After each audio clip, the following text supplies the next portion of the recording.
Hello guys, welcome to Nigeria, where we can hear different stories every day by day. So now the head of state of Rivers State have come out to say that he did not resign under duress. And again yesterday, his wife came out and said that the husband said that he resigned because they gave him a document to sign that he does not know anything about. That was why he resigned. Now again, the same husband have come out to say that he resigned willingly, that he just decided to resign, that he was not under duress or under threat to resign, or just coming up with different stories. Just take a listen and then judge by yourself if this man is talking this thing out of willingly or is he under duress. From his first expression, you will know. Let me hear it in the comment section. Just take a look, guys. This is a press briefing by my humble self, Dr. George Chimezie, FCA, MNI, immediate past head of service of Rivers State. My dear people of Rivers State, it is with humility and every sense of responsibility and a sense of patriotism that I stand to address you today as your former head of service and someone who served from my heart. You will recall that I was appointed as head of service by our suspended governor, Governor Siminalayi Fubara, Grand Service of Rivers State.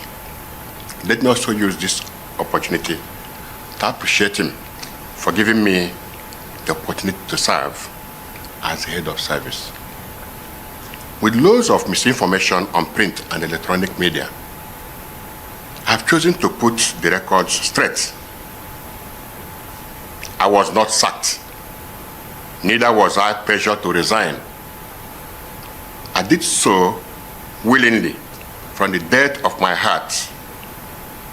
However, as an insider and a key player in the administration, and by my position, who worked closely with the suspended governor, it would be unfair for me to keep mute or for me not to address some key factors that have affected or that will affect our state if we continue on this trajectory. And I pause to say that good men must talk so that things will be put right. I want to use this medium to thank Mr. President for a swift intervention in Rivers State crisis, especially on the declaration of the state of emergency that was declared and assented to by our National Assembly. You will recall that when the governor was suspended, as head of service, I was the next in command, so I'm not speaking as an outsider or as a novice. I'm speaking as an insider and as someone that has much information. If not for the intervention of Mr. President, Nigeria would have faced the worst economic sabotage and Rivers State would have been in flames, and by extension, other neighboring states, because of the level of insider destruction that I saw.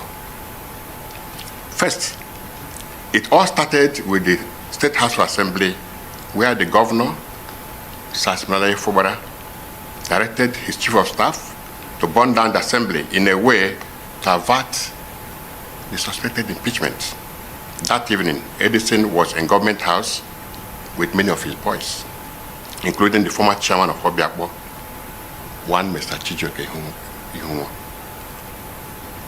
I was there with them when a bag of money was handed over to Edison for that operation, though I did not actually know what it was meant for or the amount inside. I want to tell Rivers people today, the House Assembly was complex. In Moscow Road was clearly brought down by the do of Edison and some of his cohorts. Under the instruction of the sitting governor then, I challenged them to an open confrontation, and this will make us to throw more light on this. A day after that incident, I almost resigned, but I was very scared because I know the power of a sitting governor, and he knew that I'm aware of the whole plan and that I am discomforted with the unconscionable acts and deliberate posture of innocence and mien of a sheep.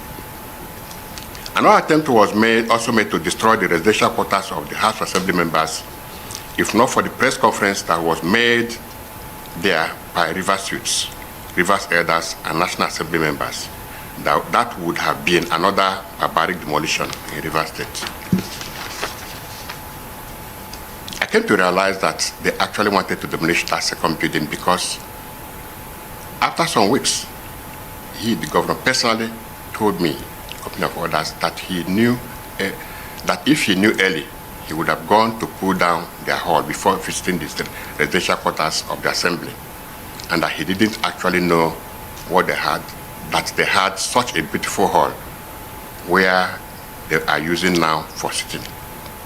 I was so shocked, really shocked.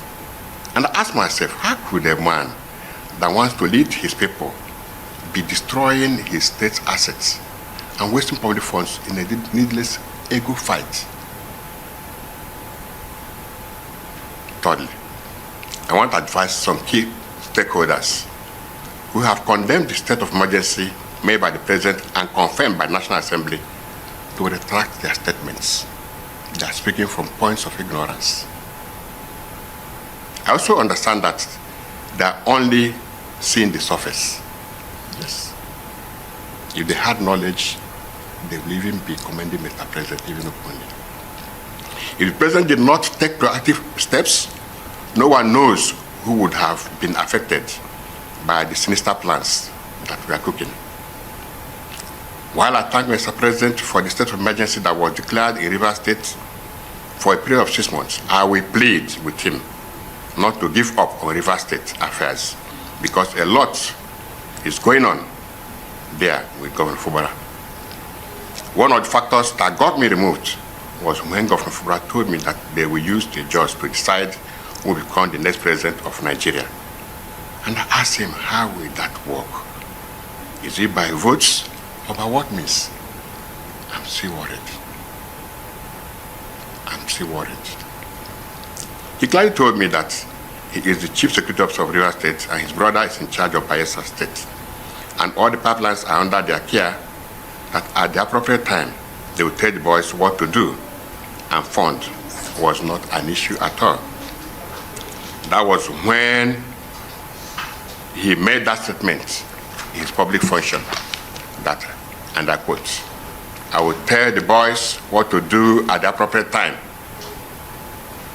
Deep down in me, I knew that something was up, and perhaps the time was near. He boasted to be the David that will bring down the Goliath of Rivers State. That he has the backing of the creme de la creme in the state, the likes of our former governor, Dr. Peter Odele, and family promised to use their contacts in the judiciary, including some members of the University Council, to break new grounds for him. The plan was to start from just-speaking areas to destroy oil facilities, to remove attention from the job and make it have a statewide look. The Goni, Oyibo, and other areas were to be bombed first before the Johnsons.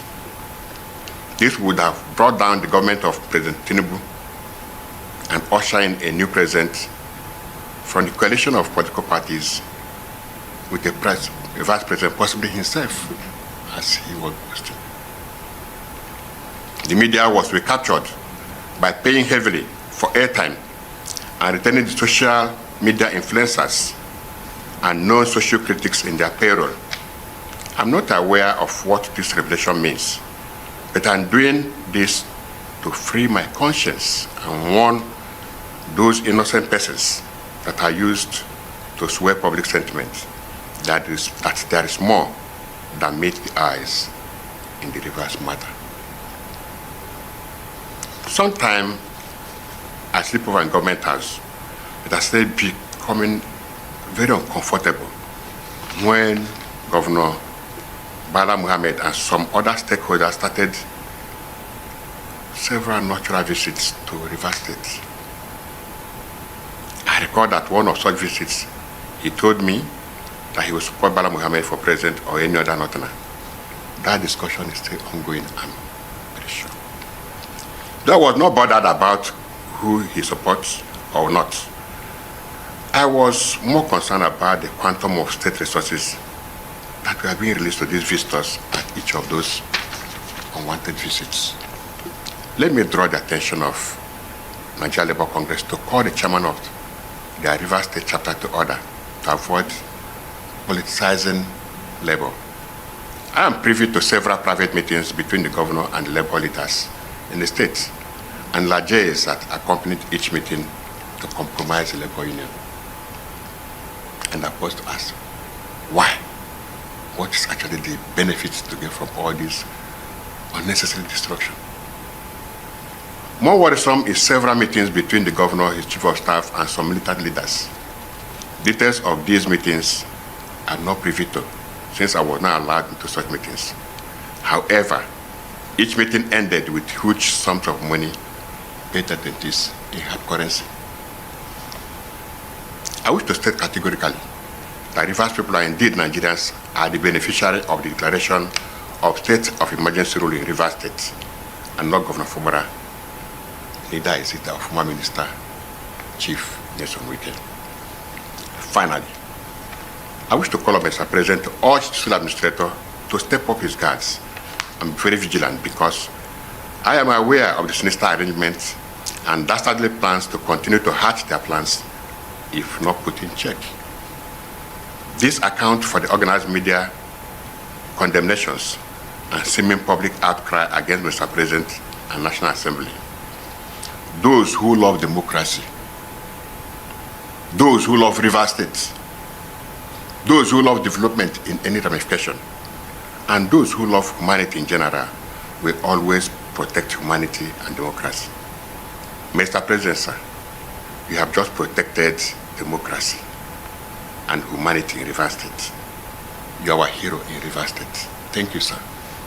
I can now sleep having cleared my conscience. Long live Federal Republic of Nigeria. Long live Rivers State. This is personally signed by me, Dr. George Chimeze Nweke, FCA, MNI, former head of service of Rivers State. Thank you and God bless you. This is just the main aim of Tinubu in Rivers State, just to destabilize Rivers State so that he can easily win in Rivers State. Because tell me the reason why there's so much havoc happening in just few months. You came in part of in the case, you just declared state of emergency, and now again the head of state is now coming up in 2 ways, because the way people showed us chat that said that her husband said that he resigned because they gave him a document to sign which he does not know anything about. I think a document of 15 billion naira that he does not know anything about. I think I'll post it on my video. Now again, the same husband, the same man have come out to say that he did not resign out of duress, that he willingly resigned. But from his expression, I can 80% sure see that other man was reading those things out of duress. He was pressured or threatened to do that. And remember that the wife also came out and was saying that her husband was kidnapped. That her husband sent her a text, or sent him a text, that where is he, or where is asked her about his whereabouts. And then this man came out and told the wife that he's coming back to gist her everything that happened. I posted that video on my channel. You can go there and take a look for yourself and see what I'm talking about. That her husband resigned because a document was given to him to sign which he knows nothing about. He said, instead of me to sign this document, I will rather resign.